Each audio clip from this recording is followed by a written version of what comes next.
आकाशवाणी भोपाल से प्रस्तुत हैं प्रादेशिक समाचार।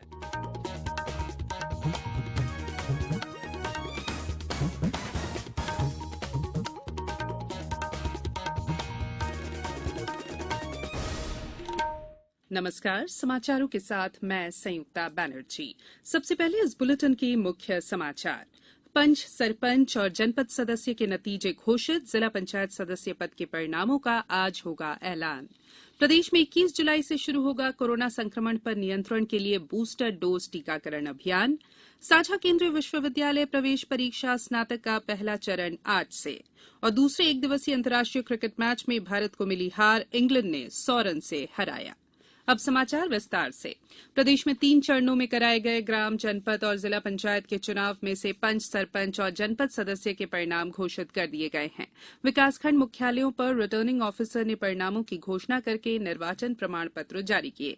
जिला पंचायत सदस्य पद के लिए विकासखंड स्तर पर मतगणना हो चुकी है और इसके परिणाम आज घोषित किए जाएंगे। राज्य निर्वाचन आयोग के सचिव राकेश सिंह ने बताया है कि उन्होंने 3 चरणों में 2,33,620 पंच, 712 सरपंच और 157 जनपद सदस्य निर्विरोध चुने गए थे। 97 सरपंच और 58,288 पंच पदों के लिए नामांकन पत्र ही दाखिल नहीं हुए। 71,445 पंच, 22,115 सरपंच, 6,614 जनपद सदस्य पद के लिए चुनाव कराए गए थे। प्रदेश इन दिनों राष्ट्रपति चुनाव के प्रचार का गढ़ बन गया है। राष्ट्रपति पद के दोनों उम्मीदवार मध्यप्रदेश में विधायकों का समर्थन हासिल कर रहे हैं। पेश है हमारे संवाददाता की रिपोर्ट। राष्ट्रपति पद के लिए सत्तारूढ़ एनडीए की उम्मीदवार द्रौपदी मुर्मू आज दोपहर भोपाल पहुंच रही हैं। वे यहां भाजपा विधायकों के साथ अन्य दलों के विधायकों से भी समर्थन मांगेंगी। श्रीमती मुर्मू मुख्यमंत्री निवास में विधायकों से मुलाकात भी करेंगी। भाजपा ने द्रौपदी मुर्मू के स्वागत की भी व्यापक तैयारियां की हैं। वहीं विपक्ष के उम्मीदवार यशवंत सिन्हा कल से भोपाल में हैं। उन्होंने मीडिया के जरिए सभी पार्टियों के सांसदों और विधायकों से उन्हें वोट देने की अपील की है। गौरतलब है कि मध्य प्रदेश विधानसभा में 230 सदस्य हैं और उनके मतों का कुल मूल्य 30,130 है। सभी विधायक भोपाल में विधानसभा परिसर में बनाए गए मतदान केंद्र में वोट डालेंगे। संजीव शर्मा, आकाशवाणी समाचार, भोपाल। देश में कोरोना नियंत्रण के लिए बूस्टर डोज टीकाकरण अभियान की विधिवत शुरुआत आज से की जा रही है। हालांकि प्रदेश में यह अभियान 21 जुलाई से शुरू होकर 25 सितंबर तक जारी रहेगा। इसके अलावा हर 15 दिन में टीकाकरण के लिए महाअभियान भी चलाया जाएगा। मुख्यमंत्री शिवराज सिंह चौहान ने कल कोविड-19 बूस्टर डोज टीकाकरण अभियान की तैयारियों की समीक्षा करते हुए कहा कि बूस्टर डोज लगाए जाने के लिए योजनाबद्ध तरीके से तैयारी की जाए। उन्होंने कहा कि जिस प्रकार प्रदेश की जनता ने वैक्सीन का पहला और दूसरा डोज लगवाने में देश में रिकॉर्ड स्थापित किया था, उसी तरह इस अभियान को भी सफल बनाने में सक्रिय भागीदारी निभाएं। समीक्षा बैठक में चिकित्सा शिक्षा मंत्री विश्वास सारंग, लोक स्वास्थ्य और परिवार कल्याण मंत्री डॉ प्रभुराम चौधरी, मुख्य सचिव इकबाल सिंह बैस और अन्य वरिष्ठ अधिकारी उपस्थित थे। इंदौर में कुछ दिनों से कोरोना संक्रमित मरीजों का आंकड़ा तेजी से बढ़ रहा है। जिले में कल 721 नमूनों की जांच में कोरोना संक्रमण के 102 नए मरीज मिले। 5 महीने बाद मरीजों का आंकड़ा 100 के पार हुआ है। फिलहाल जिले में 485 कोरोना संक्रमित मरीजों का विभिन्न अस्पतालों में उपचार जारी है। हालांकि 40 मरीज स्वस्थ होकर घरों को लौटे हैं। ये समाचार आप आकाशवाणी भोपाल से सुन रहे हैं। हमारे समाचारों को अब आप कभी भी और कहीं भी अपनी सुविधा के अनुसार सुन सकते हैं। ये समाचार बुलेटिन यूट्यूब, ट्विटर और फेसबुक पर AIR न्यूज भोपाल पेज पर सुने जा सकते हैं। इसके अलावा आप हमारी वेबसाइट newsonair.com पर या AIR न्यूज ऐप पर भी समाचार सुन सकते हैं। ब्रेक के बाद बुलेटिन में एक बार फिर आप सभी का स्वागत है। साझा केंद्रीय विश्वविद्यालय प्रवेश परीक्षा स्नातक CUET UG 2022 का पहला चरण देश भर के लगभग 500 शहरों में आज से शुरू हो रहा है।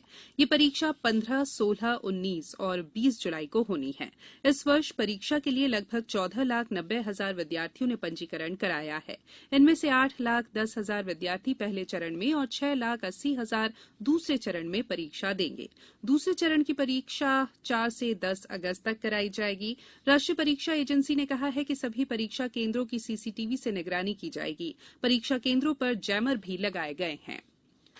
प्रदेश सरकार ने किसानों को किसी भी तरह के नुकसान से बचाने के लिए इस साल मूंग की फसल न्यूनतम समर्थन मूल्य 7,275 रुपए प्रति क्विंटल की दर पर खरीदने का फैसला किया है। मूंग खरीद के लिए 18 जुलाई से रजिस्ट्रेशन शुरू किया जा रहा है। मुख्यमंत्री शिवराज सिंह चौहान ने कहा कि मूंग के दाम बाजार में समर्थन मूल्य से काफी कम हैं, लेकिन प्रदेश में किसानों ने मेहनत से ग्रीष्मकालीन मूंग पैदा की है, इसीलिए हमने ये फैसला लिया है। डिंडौरी जिले में महुआ से बनी शराब को हेरिटेज शराब के रूप में बेचा जाएगा। कलेक्टर रत्नाकर झा ने कल ग्राम भाखा माल जनपद पंचायत अमरपुर में बन रहे हेरिटेज शराब प्लांट में 90 लाख रुपए से अधिक के निर्माण कार्यों का निरीक्षण किया। प्लांट के लिए ग्राम भाखामाल में 12 लाख की लागत से गोदाम, 15,99,000 रुपए की लागत से आजीविका भवन और 52,81,000 रुपए के नर्सरी निर्माण का काम शुरू हुआ है। उन्होंने भूमि का समतलीकरण और बाउंड्री वॉल के किनारे किनारे बांस के लगे पौधों की देखरेख करने के निर्देश दिए हैं, जिससे हेरिटेज शराब प्लांट का परिसर हरा भरा हो सके। केंद्र सरकार ने ई कॉमर्स प्लेटफॉर्म को निर्देश दिया है कि पंजीकृत डॉक्टर के प्रिस्क्रिप्शन के आधार पर ही आयुर्वेद, सिद्ध और यूनानी औषधियों की बिक्री करें। केंद्रीय उपभोक्ता संरक्षण प्राधिकरण ने इस बारे में परामर्श भी जारी किया है। उपभोक्ता खाद्य और वितरण मंत्रालय ने कहा है कि बिना किसी डॉक्टर की सलाह पर इन दवाइयों का सेवन स्वास्थ्य के लिए हानिकारक हो सकता है। स्कूली विद्यार्थियों को प्रदेश के पर्यटन से परिचित कराने और पर्यटन के माध्यम से सीखने की प्रक्रिया को विकसित करने के लिए मध्यप्रदेश टूरिज्म बोर्ड द्वारा मध्यप्रदेश पर्यटन क्विज प्रतियोगिता 2022 का आयोजन किया जा रहा है। प्रतियोगिता में शासकीय, अशासकीय, सीबीएसई और केंद्रीय विद्यालयों के कक्षा 9वीं से 12वीं तक अध्ययनरत विद्यार्थी भाग ले सकेंगे। प्रतियोगिता के विजेता और उपविजेता टीमों को पर्यटन निगम के होटल के टूर पैकेज सहित प्रमाण पत्र और मेडल दिए जाएंगे। पर्यटन क्विज प्रतियोगिता 2 स्तर पर होगी। पहले चरण में जिला स्तरीय प्रतियोगिता 24 अगस्त को होगी। हर जिले की प्रथम 3 विजेता टीमों को पुरस्कृत किया जाएगा। जिला स्तर पर पहले स्थान पर आई टीम दूसरे चरण में राज्य स्तर पर प्रतियोगिता में भाग लेगी। बात करेंगे क्रिकेट की। भारत को लंदन में लॉर्ड्स में 3 मैचों की श्रृंखला के दूसरे एकदिवसीय अंतर्राष्ट्रीय मैच में इंग्लैंड के खिलाफ कल 100 रन से हार का सामना करना पड़ा। पहले बल्लेबाजी करने उतरी मेजबान टीम 49 ओवर में 246 रन पर ऑल आउट हो गई। भारत के लिए स्पिनर युजवेंद्र चहल ने केवल 47 रन देकर 4 विकेट लिए। टीम के लक्ष्य का पीछा करने उतरी भारतीय टीम 38.5 ओवर में 146 रन पर सिमट गई। रीस टोपले ने 24 रन देकर 6 विकेट झटके, उन्हें मैन ऑफ द मैच चुना गया। इस जीत के साथ इंग्लैंड ने रविवार को मैनचेस्टर में खेले जाने वाले फाइनल मुकाबले से पहले 3 मैचों की सीरीज 1-1 से बराबर कर ली। अब कुछ समाचार संक्षेप में। केंद्रीय मंत्री डॉक्टर जितेंद्र सिंह ने कहा है कि भर्ती योजना के अनुसार रिक्त पदों को भरने की प्रगति में समन्वय के लिए एक कार्यबल गठित किया गया है। इंदौर जिले में 18 जुलाई से 31 अगस्त तक दस्तक अभियान चलाया जाएगा। खंडवा जिला चिकित्सालय परिसर में कायाकल्प पारितोषिक समारोह का आयोजन civil surgeon doctor OP Jugtawat की अध्यक्षता में किया गया। आगरमालवा में मंडी व्यापारी संघ द्वारा 1 दिवसीय प्रस्तावित हड़ताल को देखते हुए कृषि उपज मंडी में कल नीलामी बंद रहेगी। छतरपुर जिला निर्वाचन अधिकारी ने नगरीय निकायों के चुनाव में प्रथम चरण में हुए मतदान की मतगणना के लिए रिटर्निंग और अन्य अधिकारियों की नियुक्ति के आदेश जारी किए हैं।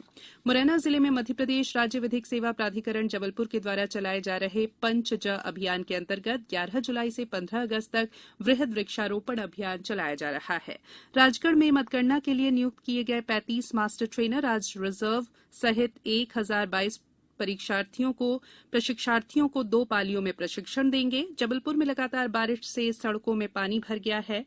अशोकनगर में कलेक्टर ने अवैध शराब ले जा रहे एक 2 पहिया वाहन को राजसात करने के आदेश दिए हैं। रतलाम मंडल के चंदेरिया स्टेशन पर ठहराव के साथ गुजरने वाली Udaipur city Pataliputra Udaipur city Humsafar express का परिचालन यात्रियों की सुविधा को ध्यान में रखते हुए फिर से शुरू किया जा रहा है। और अनूपपुर में रेलवे आरपीएफ और जीआरपीएफ ने लगभग 15 किलोग्राम गांजा जब्त किया है। अंत में बुलेटिन के मुख्य समाचार एक बार फिर। पंच सरपंच और जनपद सदस्य के नतीजे घोषित। जिला पंचायत सदस्य पद के परिणामों का आज होगा ऐलान। प्रदेश में 21 जुलाई से शुरू होगा कोरोना संक्रमण पर नियंत्रण के लिए बूस्टर डोज टीकाकरण अभियान।